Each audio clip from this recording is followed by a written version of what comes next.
Bom, para a gente administrar alguma medicação por via parenteral, a gente vai precisar de bandeja ou cubarrim, vocês vão ver mais à frente. As agulhas, né? Então, vou precisar de agulha, uma agulha mais calibrosa para eu aspirar o medicamento e depois a agulha que eu vou fazer a administração. Então, se for intramuscular, uma agulha para intramuscular, subcutâneo é para subcutâneo, tá? Algodão para a gente fazer a antisepsia da pele, o álcool a 70% para fazer a antisepsia da pele, o medicamento em si, que pode ser uma ampola, pode ser um frasco ampola, e a seringa. Vocês vão ver nas nossas aulas, né, de cálculo, eu vou mostrar para vocês, tá? Esses medicamentos, a diferença de um frasco ampola, de uma ampola, seringas, tá bom, pessoal? Então, aqui a gente pode ver, ó, um frasco ampola. Frasco ampola é aquele frasco que tem o soluto. Ele vem a substância química em pó para que ela seja diluída. Esse frasco ampola ele pode vir acompanhado de um diluente ou então quando ele não vem com esse diluente, a gente usa água destilada. O álcool 70% para a gente fazer antisepsia, porque a gente sabe que a porcentagem que destrói micro-organismos é na porcentagem a 70%, algodão. Aqui a gente tem algumas seringas, então nós temos seringas de graduação maior, né, de 20, até uma graduação menor, que é de 1 ml. E as agulhas também, tudo isso, pessoal, vocês vão aprender na disciplina de técnicas básicas, tá? Então não se preocupem. Quais os cuidados, né? Cuidados para administrar medicamentos por via parenteral. Então a gente tem que, antes da aplicação, realizar a antisepsia na pele. Eu não posso injetar medicamento algum no meu cliente se eu não tiver feito uma boa higienização. E quando se trata de uma higienização na pele, a gente chama de antisepsia, tá? Realizar rodízio dos locais de aplicação. Então, se é um paciente que vai receber insulina, né, rotineiramente, a gente tem que fazer o rodízio desse local de aplicação para evitar lesões. Se é um paciente que está tomando antibiótico intramuscular, a gente também não pode aplicar sempre no mesmo glúteo. Tem que fazer rodízio entre os glúteos, entre o vasto lateral da coxa, tá? Observar o uso da angulação de administração correta, de acordo com a via e do número de agulha adequada, a via. Então, dependendo da via, o ângulo da agulha ele é diferente. Então, por exemplo, subcutânea, se for uma agulha própria para administração subcutânea, a gente entra no ângulo de 90 graus.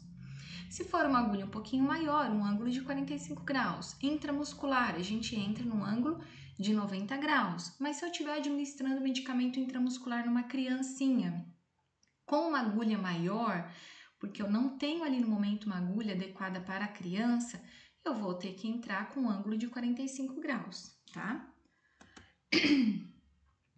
Antes da administração do medicamento pelas vias subcutâneas e intramuscular, deve-se aspirar para ter a certeza de que não houve punção de vaso sanguíneo. Vocês também vão aprender tudo isso em técnicas básicas, tá? Quando a via for subcutânea, ou seja, no tecido adiposo, na gordura, depois a gente faz a prega, introduz a agulha e antes de injetar o medicamento eu tenho que puxar o êmbolo da seringa. Isso chama-se aspirar, para ver se não volta sangue. Se voltar sangue, eu tenho que tirar a agulha, trocar e refazer o processo. Desprezar a seringa com a agulha juntas num recipiente próprio para pérfuro cortante. Nunca reencapar a agulha. Então, olha, depois que vocês usaram a agulha, a seringa, fizeram uma medicação, por exemplo, intramuscular ou endovenosa, a gente nunca pode reencapar a agulha, tá? Nunca. Eu devo pegar o meu joguinho da agulha com a seringa e desprezar num recipiente próprio para materiais pérfuro cortantes, tá? Existem materiais hoje, existem recipientes hoje que tem um dispositivo que você encaixa a agulha fica presa ali e você desconecta a seringa para cair apenas a agulha dentro dessa caixinha própria para material pérfuro cortante. E aí a seringa, então, sem agulha, a gente pode descartar num lixo infectante.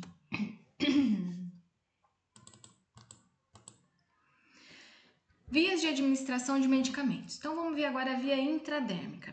ela é utilizada para administração de medicamentos na derme e ela é indicada principalmente para aplicação de vacinas, como por exemplo a vacina BCG, e como auxiliar de testes diagnósticos de sensibilidades, testes alérgicos, por exemplo. O local mais utilizado, pessoal, para essa via é a região escapular ou a face interna do antebraço, né? Isso para testes de hipersensibilidade. E a região do deltoide no bracinho direito, que é para a vacina BCG.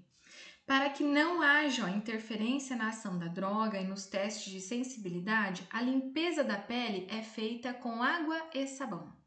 Então, por via intradérmica, a gente faz com água e sabão a limpeza. Olha aqui é aplicando uma vacina BCG, então a agulha entra rente à pele, tá? Ela vai ficar entre a epiderme e a derme e tem que formar essa pápulazinha, essa bolsinha com líquido.